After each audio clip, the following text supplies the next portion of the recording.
This one is a Wombeetch Puyuun, and he's got a kangaroo tooth necklace, a possum cloak, and a magnificent shield. So this is the original copy of the book. To hold this is just, it's that tangible sense of connection. Yeah. And the veils of time disappear and you're there and they're here.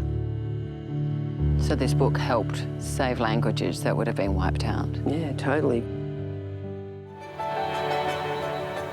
There's no denying that today Camperdown is a vibrant and creative town.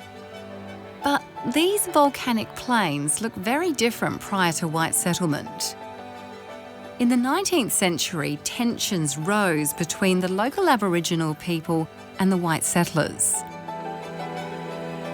But in the midst of this tension, a remarkable friendship was forged. We're sitting on the edge of Lake Bullen-Marai, which is a very significant crater lake. Dr. Vicky Cousins is a traditional custodian of the country where Camperdown lies today. We've heard in the last few days a fair bit about that sort of Scottish heritage, but what was that time like for First Nations people here? So it was a very traumatic time, you know, the beginnings of the genocide. But we're here, we've survived, and we're definitely building on that. During the frontier wars of the mid-1800s, the traditional owners were dispossessed of their land.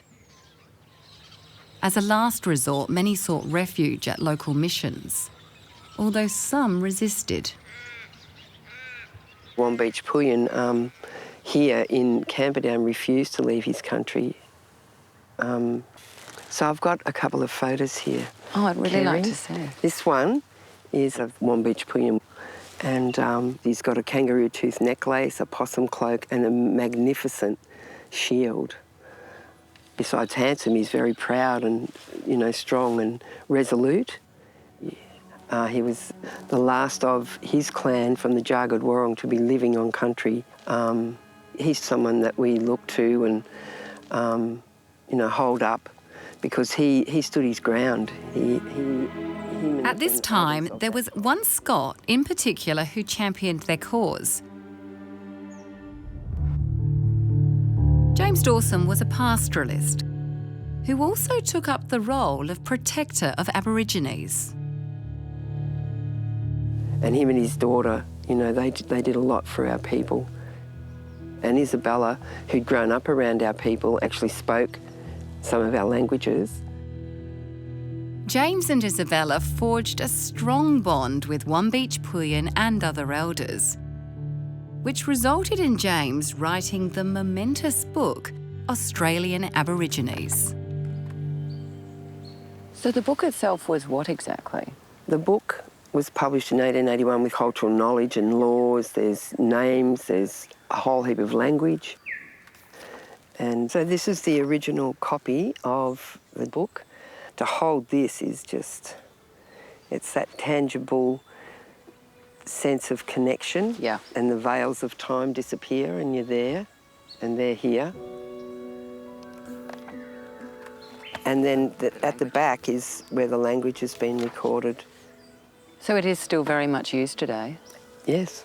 You know, we had no fluent speakers left. So I've been working in our language revitalisation for 25 years and it's our key source. So this book helped save languages that would have been wiped out? Yeah, totally.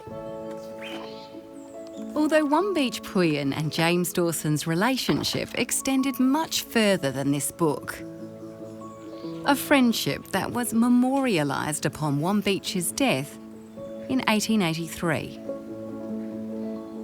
And I think they both found a lot of respect and understanding, and James Dawson made sure that Wombeetch Puyuun was honoured properly after his passing. Robert Burns knew about the power of words and language. And while Camperdown honours his skill today, James Dawson's book has ensured that the local indigenous languages will never be forgotten.